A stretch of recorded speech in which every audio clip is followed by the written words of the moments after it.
नमस्कार दोस्तों, कैसे हो आप लोग? सही है। कैसा गया तुम्हारा पेपर? सही था? तो चलो, देखो मैंने जो पेपर आपको स्क्रीन पे खोला वो रेडियोग्राफर वाला खोला है। लैब टेक्नीशियन वालों, तुम्हारे को जो पेपर है उसमें क्वेश्चन नंबर 81 से है। 81, अच्छा 81 से आपका नॉन टेक है 61 से। और यहाँ पे मैं बात करूँ अपने रेडियोग्राफर वाले में, तो रेडियोग्राफर वाले में आपके 1 नंबर से ही स्टार्ट है एनाटोमी। ठीक है, बहुत ही टिश्यू अपना कंप्लीट टिश्यू है इसके अंदर। बहुत मीडियम सा पेपर था, बहुत ज़्यादा हार्ड भी नहीं है तो इजी भी नहीं है। इजी मतलब इजी है पिछले पेपर के कंपैरिजन में। मज़ा आ गया होगा इस बार वाला का तो करके। ठीक है, अभी तो नॉर्मल नॉर्मल चल रहे हैं, फिर अपन थोड़ा सा मेंटली गेम भी खेलेंगे पेपर के साथ। करें शुरुआत?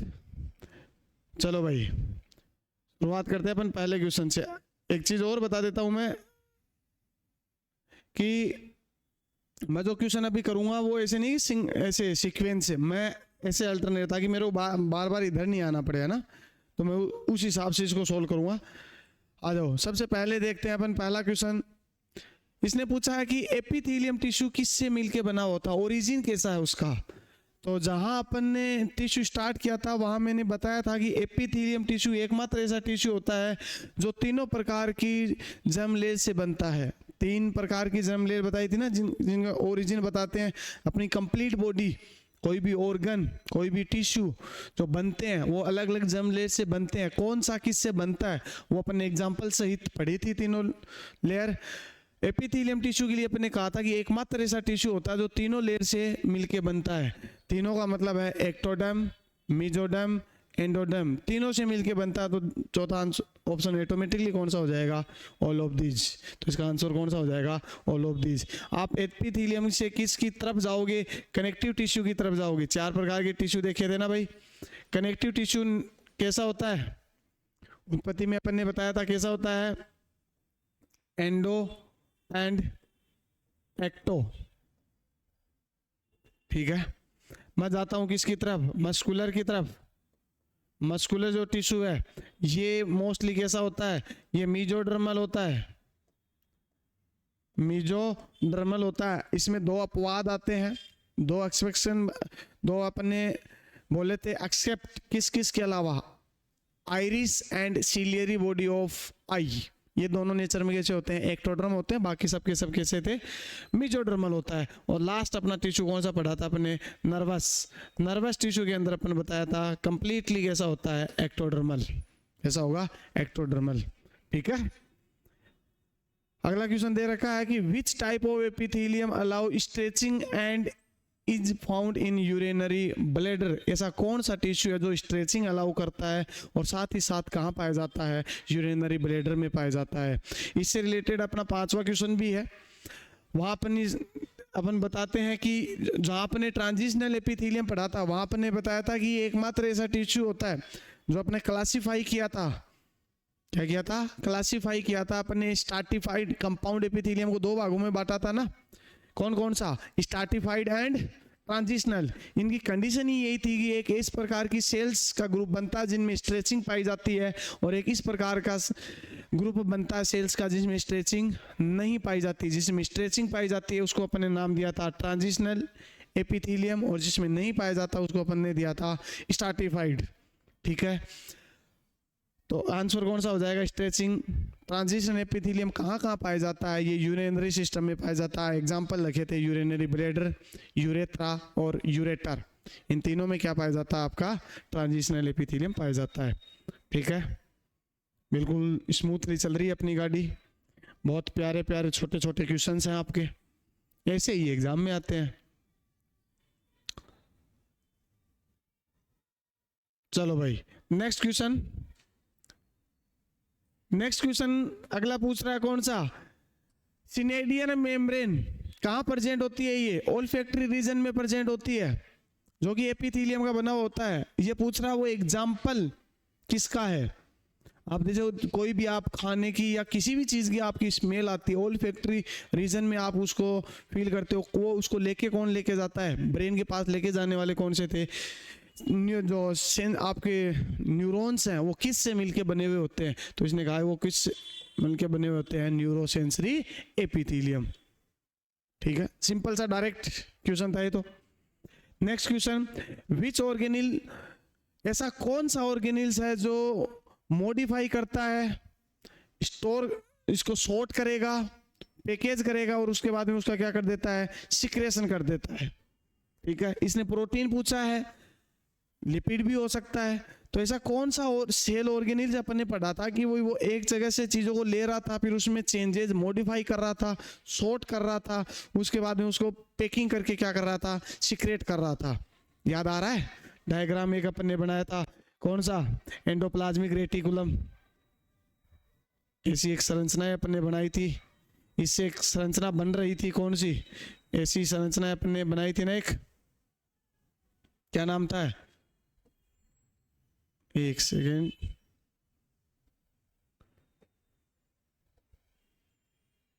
इनका नाम क्या था, गोल्जी बॉडी या Golgi complex, traffic police of the cell. ये क्या काम करता है, ये इससे क्या रिसीव करता है, यदि प्रोटीन मिली तो प्रोटीन को बदल देता है ग्लाइकोप्रोटीन में, लिपिड होता है तो लिपिड को बदल देता है ग्लाइकोलिपिड में।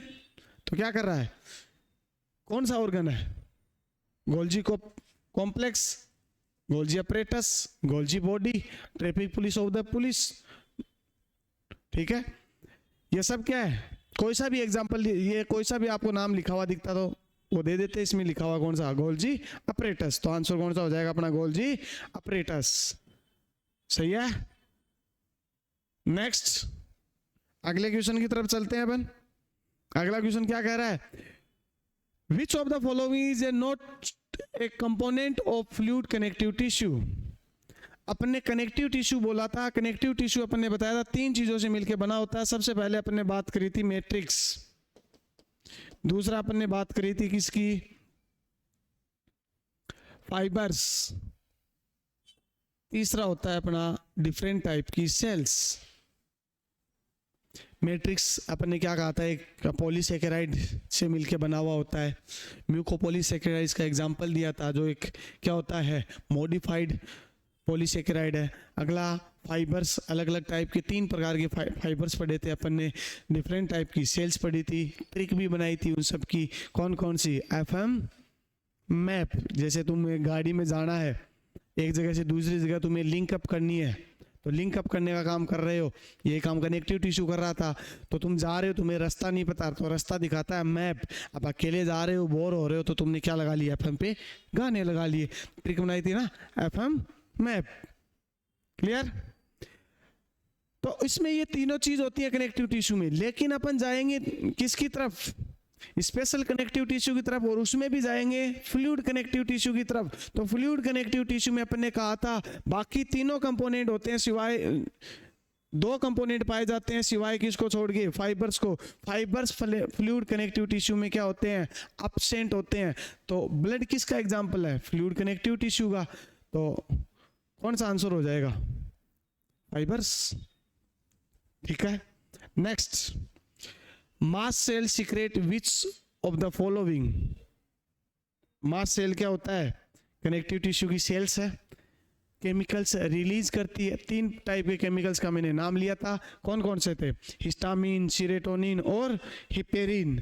इनमें से 3 में से 2 इसने ऑप्शन में दे दिया, बैठते ही नहीं। इस बार बहुत सिंपल रखा है पेपर को, टेंशन मत लो। अगली बार तो ये मेरे को लग जाएगा ना कि भी हाँ नॉलेज तुम्हारा ठीक चल रहा है, तो फिर तुम्हारे साथ थोड़ा सा मेंटली गेम खेला जाएगा। किस तरह से, कि ऐसे करूँगा कि तुम जो ऑप्शन सोच रहे हो वो पहले ही ऑप्शन पे रखूंगा मैं। अभी मैंने ऐसा कुछ भी नहीं किया है, वो ऑप्शन ही नहीं डाला है जो तुम सोच रहे हो, तो तुम्हारा कन्फ्यूजन था ही नहीं, इसलिए पेपर इजी लगा। क्या करूँगा अगली बार, जब मेरे को लगेगा कि हाँ ठीक ठाक चल रहे हो तुम नॉलेज लेवल पे, तो तुम्हारे को मेंटली चेक किया जाएगा कि तुम अपने आप को लेके कितना कॉन्फिडेंट हो, अपनी नॉलेज को लेके। तो पहला ऑप्शन वो डालूंगा जो तुम सोच रहे हो आंसर। पैरेलल में दूसरा ऑप्शन आता है ना दिमाग में, पहला ही ऑप्शन। 2-3 क्वेश्चनों में ये करूंगा, उसके बाद में तुम्हें क्या लगेगा, पहला ऑप्शन तो हो ही नहीं सकता, तो एक सिंपल सा क्वेश्चन देके पहला ही आंसर दे दूंगा। तुम्हें ये रहेगा कि पहला ऑप्शन तो मास्टर का आता ही नहीं है, तो ये तो हो ही नहीं सकता, फिर तुम्हारे साथ खेला हो जाएगा। नहीं, तो वो वाला खेल खेलेंगे अपन। पहले नॉलेज वाले पे चल रहे हैं अपन, ठीक है। तो ये क्या हो गया अपना, अगला चलते हैं, इसके बाद में अगला क्वेश्चन।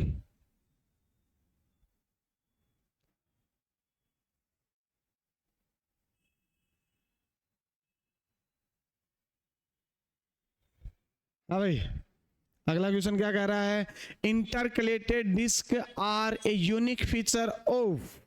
अपने सबसे पहले तो ये बताओ कि इंटरकलेटेड डिस्क होती क्या है। तो जहां मैंने मस्कुलर टिश्यू पढ़ाया था वहां मैंने 3 टाइप के टिश्यू पढ़ाए थे। उसमें मैंने कहा था जो ये टिश्यू होते हैं, ये इनकी मसल्स जो होते हैं वो एक दूसरे के पैरेलल अरेंज होते हैं। किसमें, कार्डियक मसल्स में ब्रांच बनती है। तो इन ब्रांच को एक सिस्टमेटिक पैटर्न में लाने के लिए इनको आपस में जोड़ना पड़ता है, और इनको जोड़ने वाली जो अपनी स्ट्रक्चर थी उस स्ट्रक्चर का नाम कौन सा था, इंटरकलेटेड डिस्क। किस में प्रेजेंट होती है, कार्डियक मसल्स या कार्डियक टिश्यू में प्रेजेंट होती है। कौन सा ऑप्शन में है वो ये अपना हो जाएगा, कौन सा, कार्डियक मसल्स, ठीक है। स्मूथ मसल्स और स्केलेटन मसल्स जो होती हैं वो कैसी होती हैं, एन ब्रांच स्ट्रक्चर होती हैं, तो उनमें इंटरकलेटेड डिस्क नहीं पाई जाती। क्लियर। नेक्स्ट अपन बात कर रहे हैं किसकी, epithelium found in the PCT of nephron is. Nephron की पीसीटी में कौन से प्रकार का एपिथेलियम टिश्यू देखने के लिए मिलता है। तो इसने एपिथेलियम में भी कौन सा पूछने की कोशिश करी है, इसने कोशिश करी है सिंपल और कंपाउंड। और मोस्टली जो आपको ऑप्शन दिख रहे हैं वो किसके दिख रहे हैं आपको, सिंपल वाले दिख रहे हैं, सिंपल और कंपाउंड। 2 सिंपल के हैं, 2 किसके हैं, कंपाउंड के, ठीक है। पीसीटी हो तो अच्छी बात, पीसीटी की जगह एक ऑप्शन और देखने के लिए मिल सकता है आपको, ट्यूबुलर स्ट्रक्चर। ट्यूबुलर स्ट्रक्चर, और ट्यूबुलर स्ट्रक्चर बोलते ही ऑटोमेटिकली कौन सा दूसरा आ गया, पीसीटी और डीसीटी। पीसीटी और डीसीटी में एक बार कलर देख लेता हूँ, ये कलर थोड़ा सा इधर से, ठीक है। इसमें कौन कौन से होते हैं, एक तो पीसीटी होती है ट्यूबुलर स्ट्रक्चर में नेफ्रॉन के, और एक कौन सी बोलते हैं अपन, डीसीटी बोलते हैं, ठीक है। कुछ हद तक हेलने लूप का अपर पार्ट भी इंक्लूड हो जाता है, किस जैसा बनता है, ट्यूबुलर स्ट्रक्चर जैसा टिश्यू होता है, ठीक है। तो इसका आंसर कौन सा हो जाएगा, ये किससे मिलके बना होता है, सिंपल क्यूबोइडल एपिथेलियम टिश्यू से। यदि वही पूछता हेलने लूप का लोअर पार्ट या बोमन कैप्सूल या ग्लोमेरुलस, वो किसके मिल से बनता, सिंपल स्क्वामस। ये इससे क्यों बना, क्योंकि पीसीटी या डीसीटी का काम क्या होता है, रीअब्जॉर्प्शन और सिक्रेशन। ये फीचर कौन से टिश्यू का था, सिंपल क्यूबोइडल एपिथेलियम टिश्यू का। नेक्स्ट क्वेश्चन देखते हैं अपन। नेक्स्ट कह रहा है कि what Which component of the cell contain the genetic information। कौन सा जेनेटिक इंफॉर्मेशन के बगल में इसने कौन सा लिख दिया, डीएनए। देखो या तो डीएनए होता है जो जेनेटिक इंफॉर्मेशन रखता है, इसके अलावा क्या हो सकता था, क्रोमोसोम्स लिखा हुआ होता तो भी सही था। क्रोमोसोम्स भी क्या रखता है, क्रोमोसोम्स ही तो किसको बनाता है, सॉरी क्रोमोसोम्स किससे बनता है, डीएनए से ही तो बनता है। लेकिन इसने ये चीज जानने की इच्छा ही नहीं जाहिर की, ये पूछना चाह रहा है कि कौन सा ऑर्गन है जो जेनेटिक इंफॉर्मेशन रखता है। तो ये जिसमें पाए जाते हैं वो ऑर्गन होगा, किस में पाए जाते हैं, ये न्यूक्लियस में। तो आंसर कौन सा हो जाएगा, न्यूक्लियस। ओके चले आगे। कईयों के आता है सर डीएनए तो माइटोकॉन्ड्रिया में खुद का भी होता है, अरे तो उसमें क्रोमोसोम नहीं होते ना भाई, आई बात समझ में। Next, macrophage of the liver cell are known as. Liver cell की मैक्रोफेज किस नाम से जानी जाती है, लीवर सेल की जो मैक्रोफेज किसी की भी हो वो उसका काम क्या होता है, भक्षण करना, क्या करना, फेगोसाइटिक नेचर। और मैंने बॉडी में कहा था ये जो आपकी डिफरेंट टाइप की सेल है ना कनेक्टिव टिश्यू की, इनमें सबसे ज्यादा इंपॉर्टेंट होती है मैक्रोफेज, क्योंकि अपनी बॉडी में अलग अलग मैक्रोफेज पाई जाती हैं, पता होना चाहिए उनका। लीवर की बात करते हो तो कौन सी होती है, कूपर सेल, कौन सी होती है, कूपर सेल। बाकियों का भी पता होना चाहिए, जैसे डस्ट सेल किस में पाई जाती है आपकी, रेस्पिरेटरी सिस्टम। ऑस्टियोक्लास्ट किस में, स्केलेटन, बोन में। माइक्रोगिलिया किस में पाई जाती है, नर्वस सिस्टम, न्यूरॉन के अंदर, ठीक है, आई बात समझ में, नर्वस टिश्यू में। तो ये कौन सा हो गया अपना, ये क्वेश्चन कंप्लीट, 10 क्वेश्चन कंप्लीट हो गए अपने। बस 10 ही और बच्चे हैं, 20 क्वेश्चन दिए थे। कितने सिंपल सिंपल क्वेश्चन है, आ रहा है ना मजा? मास्टर ऐसा पेपर मैन एग्जाम का आ जाए तो मजा ही आ जाए, क्या ही कहना है। चलो भाई नेक्स्ट क्वेश्चन की तरफ चलते हैं। अगला क्वेश्चन कह रहा था structure and function unit of skeleton muscle is. कईयों को मजे आ रहे होंगे ये क्वेश्चन देख के, क्योंकि मैंने जब पढ़ाया था तो मैंने कहा था ये एक पॉइंट है, जो ये क्वेश्चन है एज इट इज क्वेश्चन आया हुआ है पहले। इस एक क्वेश्चन के चक्कर में मैंने क्या पढ़ाया था तुम्हें, ए बैंड भी पढ़ाया था, आई बैंड भी पढ़ाया, एच जोन पढ़ाया, जेड लाइन पढ़ी, एम लाइन पढ़ी, ये सब कुछ क्यों पढ़ा था, सिर्फ इस एक क्वेश्चन के चक्कर में। तो मैंने कहा था, मैंने हाईलाइट करके भी नोट्स में डाला है ये, यही बात समझ में। तो अपन क्या बताते हैं, स्ट्रक्चर और फंक्शन यूनिट कौन सी होती है स्केलेटन मसल्स की, नाम दिया था अपने कौन सा, सार्कोमियर। सार्कोलेमा मेम्ब्रेन होती है, सार्कोप्लाज्म इसका साइटोप्लाज्म होता है, ठीक है। फेसिकल्स क्या है, जो इसके एक स्ट्रक्चर है जिसके चारों तरफ ये सब संरचनाएं प्रेजेंट होती हैं, ठीक है। Next, which muscles is multi nucleated, कौन सी ऐसी संरचना जो मल्टी न्यूक्लिएट होती है। तीनों टिश्यू देखे थे कनेक्टिव अपने किसके, मस्कुलर के। मस्कुलर जो टिश्यू देखा था उसमें तीनों देखे थे अपन ने, कौन सा, स्केलेटन। स्केलेटन के अलावा कौन सा अगला, क्या चाहता है ये, यहां ब्लैक क्यों आया भाई तू, उसका कौन अगला कौन सा था, स्मूथ, और लास्ट कौन सा था, कार्डियक। न्यूक्लियस की अपन बात करते हैं तो सबसे ज्यादा न्यूक्लियस किस में पाए जाते हैं, स्केलेटन में, इसलिए इसको क्या कहते हैं, मल्टी न्यूक्लिएटेड। एक से ज्यादा जो होता है क्या, मल्टी या पॉली। स्मूथ में कितना होता है, सिंगल, इसमें भी कितना होता है। No doubt cardiac muscles branches बनती हैं, लेकिन न्यूक्लियस तो अभी भी कितना रहेगा, एक ही रहता है। तो अब देखो कौन सा ऑप्शन में है, स्केलेटन मसल, तीसरा ऑप्शन। ऑल ऑफ दिस मट्टी का देना रे। यदि ये पूछता किसमें न्यूक्लियस पाया जाता है, which of the following structure is contained nucleus, तब आंसर कौन सा हो जाता, ऑल ऑफ दिस हो जाता। लेकिन इसने पूछा मल्टी न्यूक्लिएटेड, ठीक है। अगला अपन देखते हैं कौन सा, इसका क्वेश्चन नीचे है तो नीचे देखेंगे इसका, कोई नहीं। अगला है the gap between two neurons where communication occur is, कि न्यूरॉन ऐसी कौन सी संरचना है जहां जा, या यूं कहो कि दो न्यूरॉन आके जब आपस में मिलते हैं तो किस प्रकार की संरचना का निर्माण होता है, एक तरह का जंक्शन बनता है, उस जंक्शन को कहा जाता है सिनेप्सिस। क्या कहा जाता है, सिनेप्सिस। कौन सा ऑप्शन, चौथा। सीधा टू द पॉइंट आ रहे हैं भाई, इसलिए तो कह रहा हूं मजे आए हैं इस बार पेपर करने में, नहीं सबने फोड़ा होगा इस बार का पेपर तो। चलूं आगे,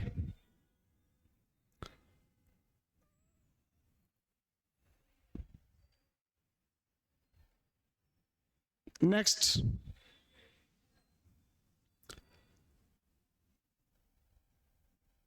अच्छा थोड़ा सा नीचे लेना पड़ेगा इसको ना, क्योंकि ये क्वेश्चन पीछे रह जाएगा, वरना अपना साथ साथ इसको भी कर लेते हैं अपन। चलो अगला क्वेश्चन है, विच organelle is responsible for protein synthesis, कौन सा ऑर्गन है सेल का जो प्रोटीन निर्माण के लिए जिम्मेदार होता है, कौन सा, राइबोसोम। कौन सा, राइबोसोम। क्या कहा जाता है उसको, प्रोटीन फैक्ट्री। इसको क्या कहा जाता है, प्रोटीन फैक्ट्री ऑफ सेल। भर भर के प्रोटीन देता है कोशिका को। यदि राइबोसोम ऑप्शन में ना होता तो अपन आंसर किसको ढूंढते, रफ एंडोप्लाज्मिक रेटिकुलम। सही है, क्यों, रफ एंडोप्लाज्मिक रेटिकुलम पे राइबोसोम प्रेजेंट होता है, इसीलिए तो उसका नाम क्या आता है, रफ एंडोप्लाज्मिक रेटिकुलम। वो भी क्या काम करता है, प्रोटीन सिंथेसिस। इसने ऑर्गेनिल्स में राइबोसोम दिया, तो ऑप्शन में कौन सा सही होगा, राइबोसोम। अगला इसने कहा है thick filament in muscles contraction are made up of. मैंने दोनों बताए थे कि जो आपका थिन होता है वो तो किससे मिलके बना होता है, एक्टिन से, और जो थिक होता है वो किससे मिलके बना होता है, मायोसिन से। इसने थिक वाला पूछा तो आंसर कौन सा हो जाएगा, मायोसिन। कौन सा हो जाएगा, myosin. Simple simple line to line question दिए इस बार तो मैंने। अगला कह रहा myelin sheath in the peripheral nervous system is produce by, जो पीएनएस के अंदर माइलिन शीत जो प्रोड्यूस किया जाता है वो कौन प्रोड्यूस करता है? तो उसके लिए अपने बताया था कौन सा, स्वान सेल। कौन करता है? Schwann cell. और इस माइलिन शीत के आवरण के आधार पे ही न्यूरॉन को अपन दो भागों में पढ़े थे, माइलिनेटेड और अनमाइलिनेटेड। माइलिनेटेड का मतलब क्या था? स्वान सेल क्या सीक्रेट कर देती है? माइलिन का आवरण बना देती हैं। और एक इस प्रकार का न्यूरॉन होता है, उसमें स्वान सेल प्रेजेंट तो होती है लेकिन वो माइलिन का आवरण नहीं बनाती, इसलिए उसका नाम कैसा हो जाता है? Unmyelinated neuron. अगला आ रहा है कौन सा? Phagocytic cells of the CNS. CNS की फेगोसाइटिक अभी थोड़ी देर पहले बताया गया था, कौन सा? माइक्रोगिलिया। कौन सा ऑप्शन है? अरे अभी भी एक बताया था ना, जहां लीवर की उसने पूछी थी कि कौन सी मैक्रोफेज है लीवर की, कुफर से आंसर आया था थोड़ी देर पहले ही था। कौन सा नंबर क्वेश्चन था? सही है। तो ये दो क्वेश्चन तो एक तरह से सीधे सीधे आगे।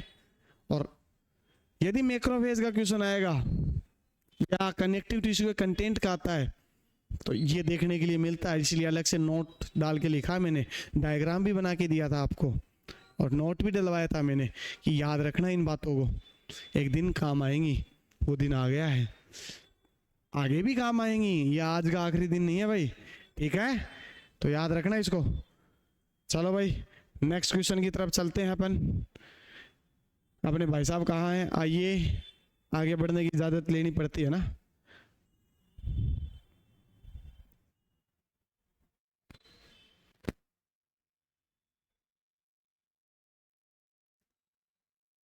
अगला है muscles of the iris and ciliary body are. अभी थोड़ी देर पहले बता के आया हूँ मस्कुलर का, जहां मैंने बताया था पहला क्वेश्चन जहां सोल्व किया था, मैंने बताया था चारों प्रकार के टिश्यू का कौन सा ओरिजिन में कैसा है। वहां मैंने एक चीज कहा है कि वैसे तो जो आपका मस्कुलर होता है वो कैसा है? कंप्लीटली मेसोडर्मल है, लेकिन इसमें अपवाद आते हैं दो। कौन सा? Iris and ciliary body of eye. वो नेचर में कैसे होते हैं? मेसोडर्मल ना होके कैसे हो जाते हैं?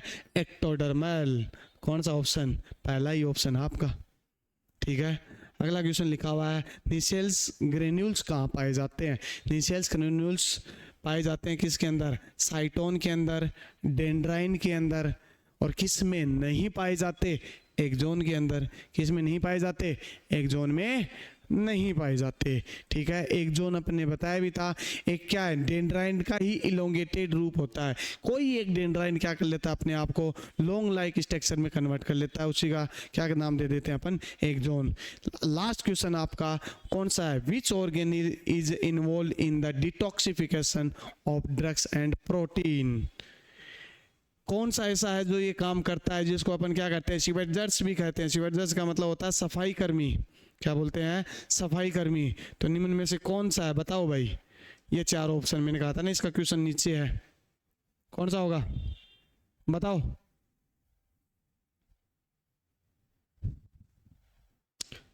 कौन सा? Smooth endoplasmic reticulum. रब का तो अभी थोड़ी देर पहले बता के गया हूँ, क्या करता है? Protein synthesis. क्या करता है? Protein synthesis. ये इसके साथ साथ अपने कहा था किसका करता है? प्लाज्मा का भी करता, लिपिड का भी करता है, ठीक है। तो ये हो गए अपने 20 क्वेश्चन, है ना। बहुत इजी सा पेपर। एक दो क्वेश्चन हो सकता है तुम्हें थोड़ा अजीब सा लगा हो, बाकी सीधा जिसने पढ़ा हुआ था ना, ऐसा तो कोई क्वेश्चन ही नहीं है जो तुम्हें देखा नहीं हो। जिसने सुपरफिशियली भी एक बार देखे होंगे ना अपने नोट्स या क्लास ली है अपनी, तो उसको तो किसी प्रकार की कोई दिक्कत नहीं आई है। इस प्रकार के ही मोस्टली क्वेश्चन आते हैं। मीडियम लेवल का पेपर आता है या इजी आता है तो ऐसे ही क्वेश्चन देखने के लिए मिलते हैं। हार्ड क्वेश्चन आएंगे तो क्या होगा? एक दो क्वेश्चन हार्ड मिल जाएंगे आपको। क्वेश्चन हमेशा हार्ड बनता है उसके ऑप्शन से। किससे बनता है? उसके ऑप्शन से। जैसे अभी थोड़ी देर पहले मैंने कहा था ना, मेंटली गेम खेल जाता है ना तुम्हारे साथ, आइदर और वाला। तुम सोचो कि ये भी हो सकता है, ये भी हो सकता है, वो जो कंफ्यूजन वाला है वो हो जाए तो, लेकिन अपन वहां तक ऐसा मौका ही नहीं देंगे ना। अपन क्या करेंगे? एग्जाम तक जाते जाते वो हर गेम जो एग्जाम तुम्हारे साथ खेल सकती है वो मैं पहले ही खेल चुका हूँ, ताकि वहां जब पहुंचते पहुंचते तुम क्या बन जाओ? प्रो प्लेयर बन जाओ। क्या बन जाओ? Pro player. जो दुनिया के लिए अजीबो गरीब लगता हो कि बहुत हार्ड क्वेश्चन है, तुम कहोगे हैं लल्लू था हलवा, परोस दिया। नहीं समझ गए? ठीक है। तो ये हो गया अपना क्वेश्चन। बाकी अपन बात करते हैं, कहाँ तक हो गई थी अपनी क्लास। एलटी वालों 61 से देख लेना, सेम ही है, ठीक है ना। कोई करेक्शन आंसर की में हो तो बता देना मेरे को, आई होप करेक्शन तो नहीं होगा, ठीक है। तो ये हो गया अपना क्वेश्चन। अगली क्लास में देखेंगे, जो अगला पेपर होगा उसमें देखता हूँ क्या परफॉर्मेंस रहती है, ठीक है। Okay, thank you.